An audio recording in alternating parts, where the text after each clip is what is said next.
And now,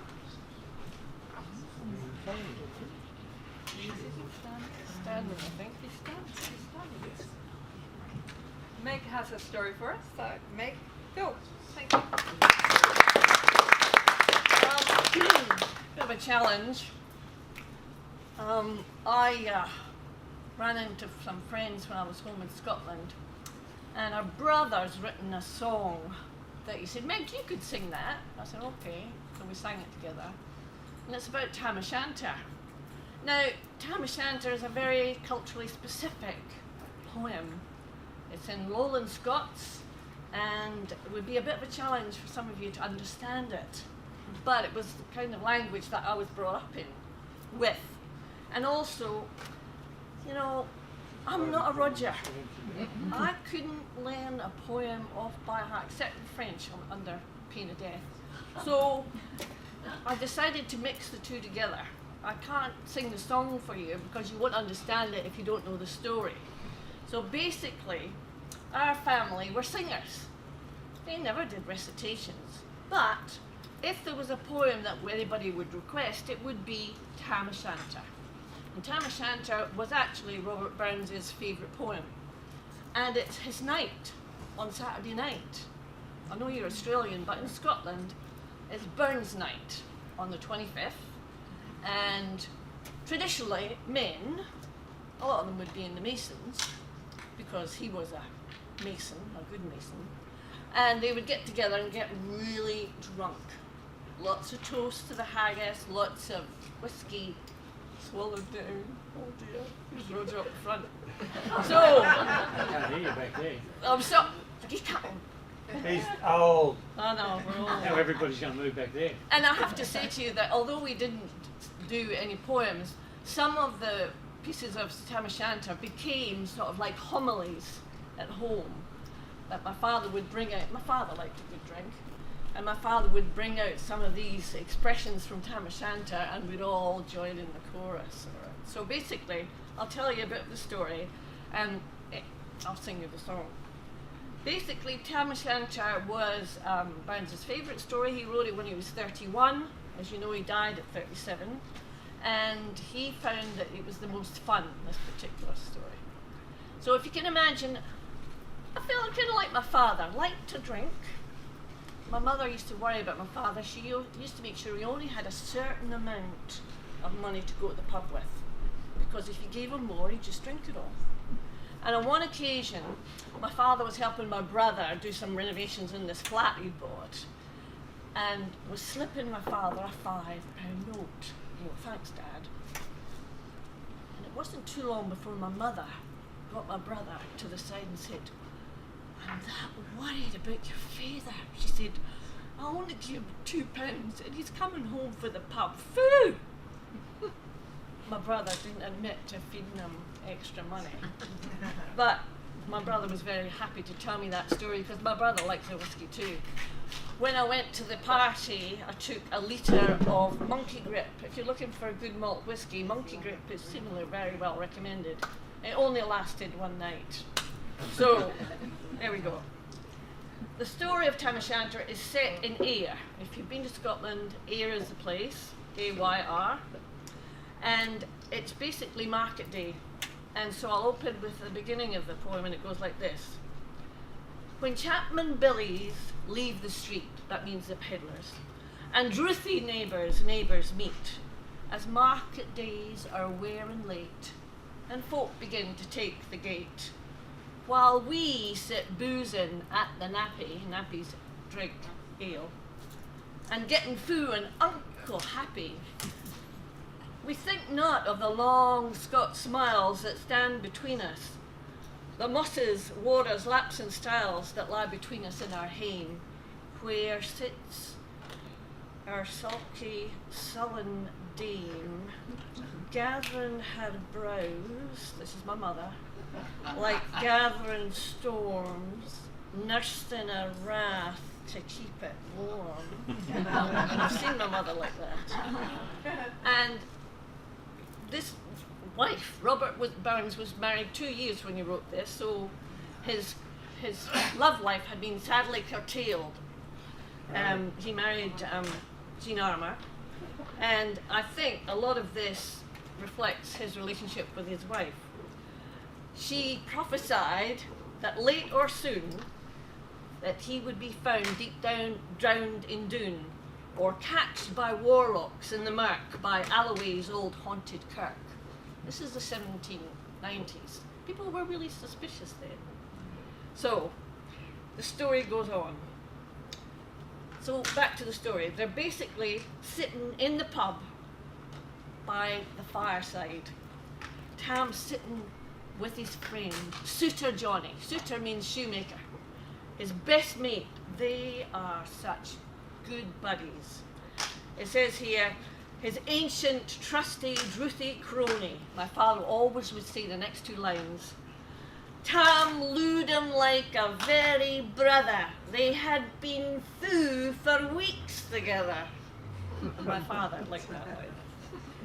And Cheer, mad to see a man so happy, even as he drowned himself with nappy. The bees flew hame with loads of treasure, and the minutes wound their way with pleasure. And here's my father's favourite line. Kings may be blessed, but Tam, and my father would do this on New Year's Day, Tam was glorious, o'er all the ills o' life victorious. And to our tale. Now, he drank on in the pub until, it says in the poem, until just before midnight. Gets out his horse, now she's called Meg, or Maggie, and he has to ride home in the dark. And as he sets out on the road, the storm has broken. The wind blew as 'twould blaw on its last, the rattling showers rose on the blast, the speedy gleams the darkness swallowed, loud, deep, and long the thunder bellowed. That night a child might understand, the deil had business on his hand.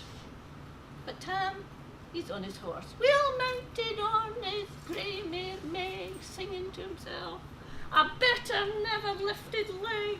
Tam skelpit on through puddle and mire, despising wind and rain and fire, whilst holding on his good blue bonnet, whilst crooning away a wee Scots sonnet, whilst casting glances round and about, just in case there were any hullets or ghosts, because Kirk Alloway, as he was galloping, was coming nigh.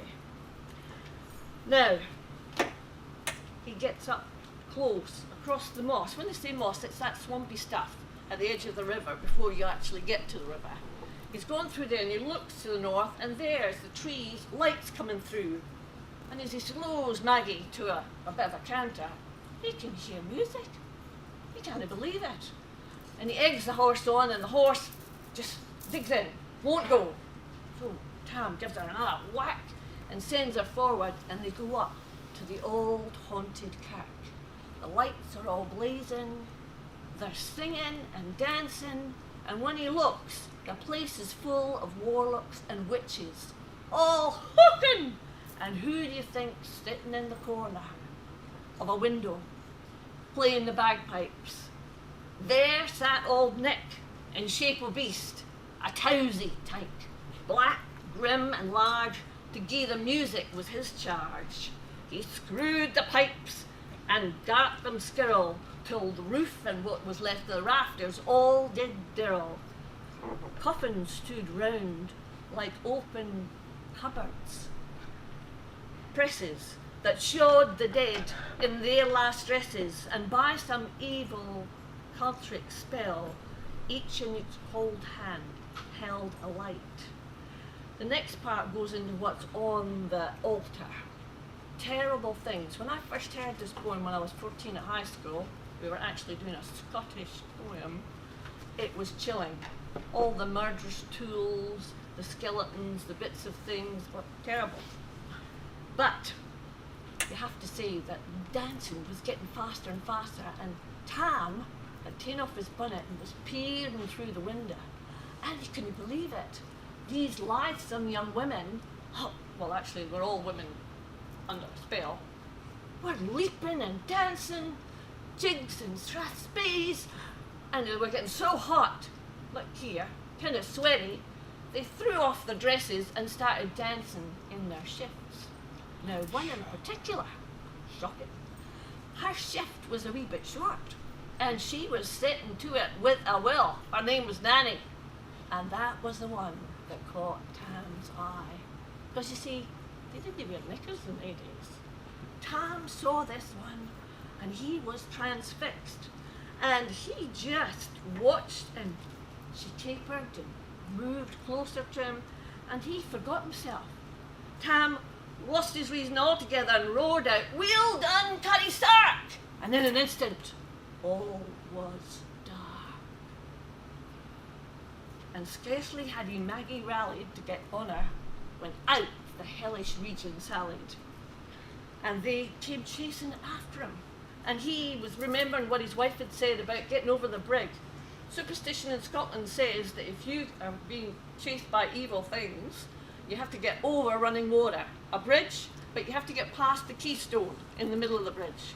So that's what Tam had to get to. He had to get to the bridge before that they were chasing him. It was just a battalion of them chasing him across and up to the brig. And as we're going there, but ere the keystone she could make, this is Maggie, the fainter tail she had to shake.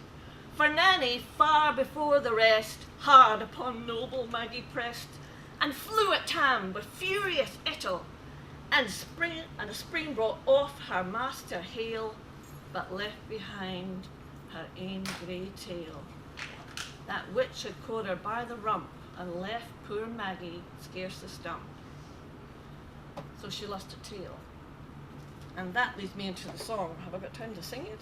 Let me have a look. 4 minutes. Okay. This was written by Ian Duncan. I knew him, first met him when he was 5. He's a member of the Cumbernauld Burns Club, number 58, the oldest Burns Club in Scotland. He's very proud to say. And he wrote this, and he has a Glasgow accent. And he said, "Meg, you can sing this." So, cheers. Here's to us was like us. That's the one good. Scotch. He's looking up the That's the tilted one. Christmas. White Christmas. Come gather round now, people, let me tell you all a story of a man called Tam O'Shanter and his mare. There's the chorus. It was market day and Tam was busy drinking with his cronies, never realised the storm was passing his way. So the night drove on with fun and flirting, drinking glass. Soon our Tammy, he will have to face the awful blast. There goes Tammy once again, riding fast into the night, and the wind is howling, and all around the witches scream and wail. That's the night when Meg, she lost her tail. Now Tam and Meg rode fast into the wind and rain at last. The fear of hell was in their eyes when they could hear drones and pipes were playing from afar inside Kirk Alloway, and like a moth into the light they steered.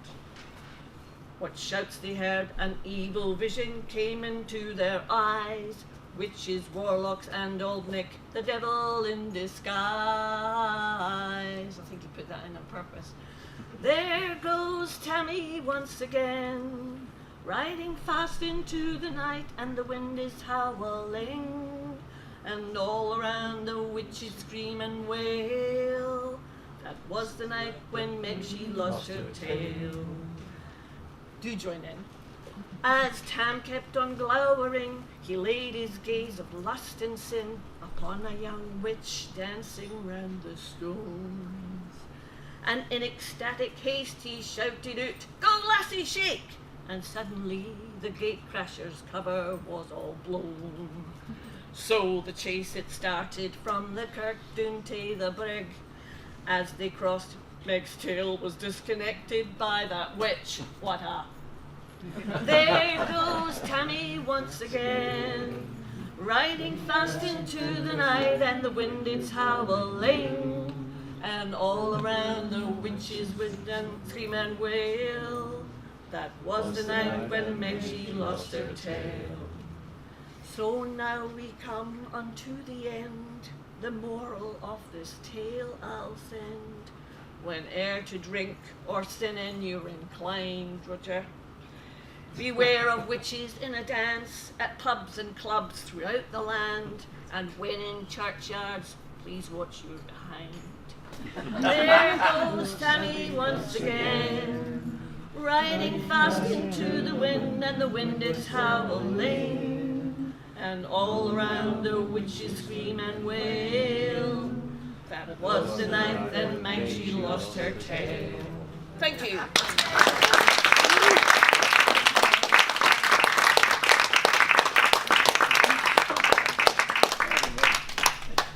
Meg PHILP, thank you. And I don't know if she mentioned, because I couldn't hear terribly from the back, but that's where the Cutty Sark, the ship Cutty Sark, got her name from. The I mean the short shift. The short shift, yeah, and her figurehead is a witch with a short shift. And yeah. Cutty Sark whiskey as well. Yeah.